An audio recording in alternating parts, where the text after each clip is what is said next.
Evangelho de Jesus, conforme escreveu Lucas, capítulo de número 15, verso de número 11, diz: E disse, um certo homem tinha 2 filhos, e o mais moço deles disse ao pai: Pai, dá-me a parte da fazenda que me pertence.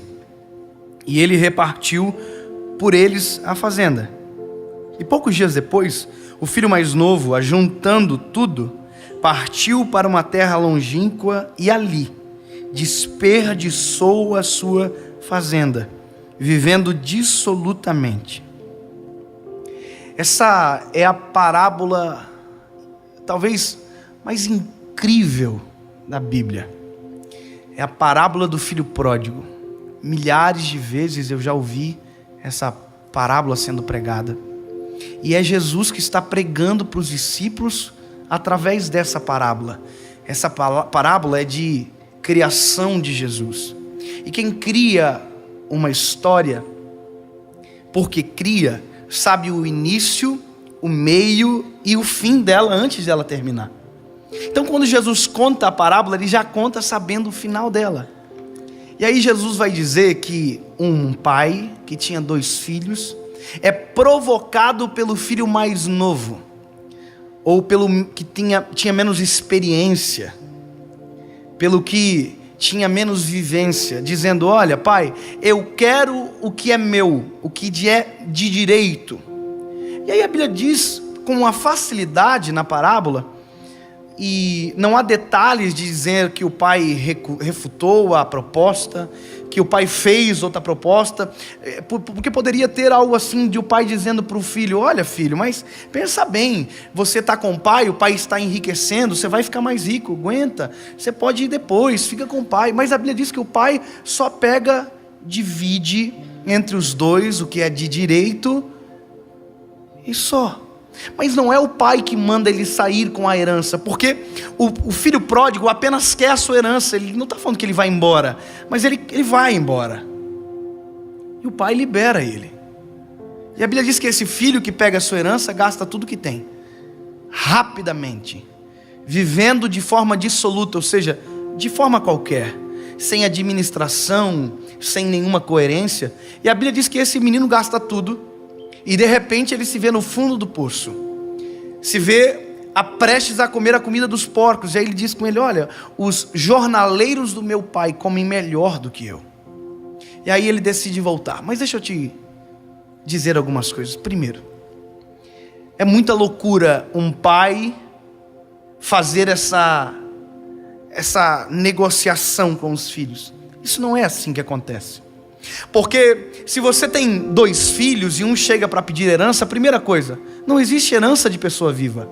Você não pode dar para alguém em vida, a não ser que seja por doação, mas não por herança. Você pode fazer um testamento, mas esse testamento não vale em vida. Então não há nenhuma coerência jurídica necessária para que isso aconteça, porque não existe herança de pessoa viva. Eu faço um testamento, ok, mas só funciona após a morte. Eu faço uma doação, mas daí não é herança, é doação. E doação pode ser qualquer coisa. Aqui não, aqui é a herança. Esse pai está fazendo a doação da sua herança antes da sua morte para o seu filho. Mas o que o filho pediu foi a fazenda, foi os bens. E o pai se dá o trabalho de dividir entre os 2 filhos. O outro também recebe o seu quinhão da herança, só que um vai embora, o outro fica. Mas os 2 recebem. E isso me provocou a tentar entender como que um pai faz isso, de dar algo para um filho antes do tempo, de determinar aquilo que não pode ser feito. Não, ele divide a fazenda, dá aos seus 2 filhos o que é de direito, e a história diz que um foi embora, o mais novo. E isso é o que muita gente provoca em Deus: me dá o que é de direito. E tem gente que faz isso, mas faz sempre com as coisas erradas, com as fazendas de Deus. Você sabia que tem gente que depois que casa vai embora? Você sabia que tem gente que depois que compra um carro, que orou tanto para receber o carro, vai embora? Você sabia que tem gente que depois que constrói uma casa, vai embora? Recebeu e foi embora. E aí gasta dissolutamente e aí desespera, porque descobre que aquilo acaba. E aí eu descubro uma coisa: o pai manda com facilidade para os filhos, porque sabe que aquilo que está dando vai acabar, e o filho vai ter que voltar. O pai abre mão, porque está dando algo perecível na mão do filho. O pai está dando um legado na mão. É como se, talvez você não entenda isso, mas uma frase que eu aprendi muito interessante: legado não é o que você deixa para as pessoas, é o que você deixa nas pessoas. E esse homem dá pro filho, não no filho. Esse pai está dizendo: ele vai voltar, porque ninguém foi feito para viver longe da casa do pai. Porque tem coisa que só na casa do pai a gente tem, em lugar nenhum a gente consegue. Ninguém foi feito para viver longe da casa do pai, porque tem coisas que na casa do pai existem e que em lugar nenhum tem. E são exatamente dessas coisas que nós somos carentes. O filho sai, parece que o pai diz assim: olha, manda cevar o animal, já deixa o anel preparado. Que frieza, né? Deixa o anel preparado, deixa os talheres da festa preparado, já deixa organizado as melhores roupas, os melhores sapatos, porque o filho vai voltar. Aliás, não fecha a porta.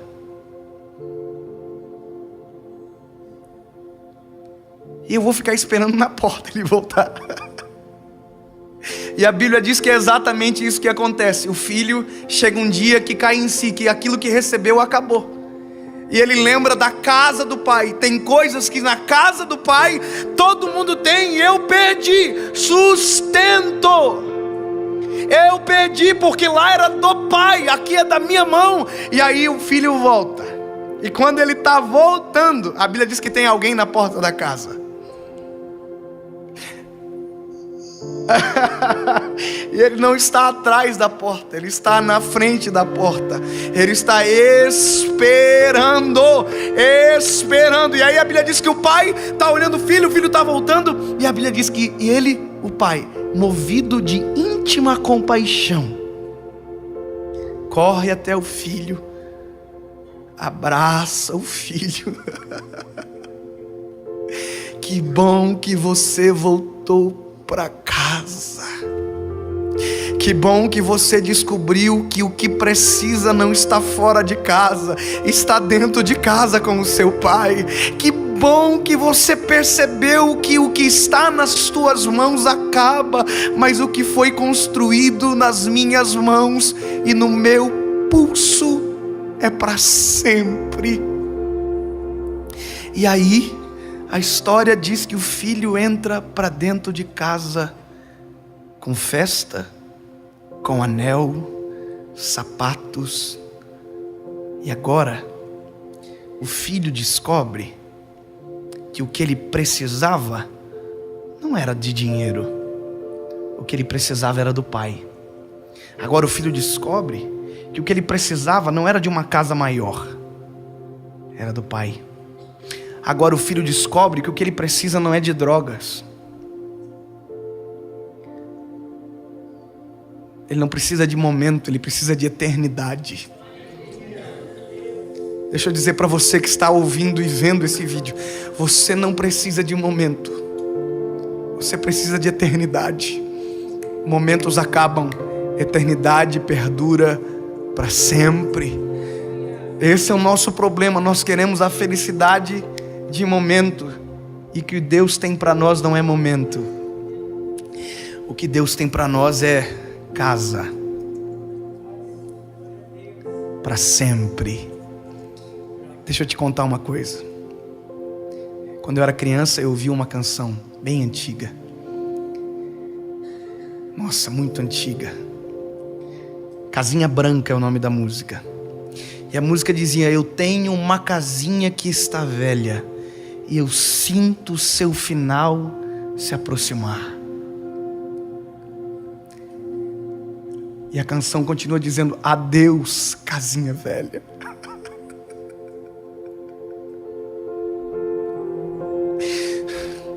Sabe qual é a minha vontade? É que a minha geração entendesse que nós temos um endereço para ficar, e que temos um endereço para morar para sempre, e que está sendo preparado pelo Eterno. Nós não precisamos fugir disso. Você está precisando de uma casa nova? Deixa eu dizer, você tem um palácio te esperando. Você não precisa viver de momentos, há uma eternidade sendo preparado para você. E deixa eu te explicar uma coisa: quando você entra dentro dessa casa, você já é eterno. Já acabou. O contentamento invade o teu coração. Está triste? Está desanimado? Está com depressão? Está com vontade de suicídio? É porque acabou o que você recebeu. Volta para casa. Está chorando de dor? Para com isso, volta para casa. Abandonou tudo, a fé, a igreja, volta para casa. A porta da casa do Pai está aberta, e o Pai está lá esperando do mesmo jeitinho, com o mesmo olhar, com o mesmo abraço. E sabe de uma coisa? Há uma festa preparada para você. Pode chegar. Os irmãos mais velhos já entenderam a palavra. Volta para casa.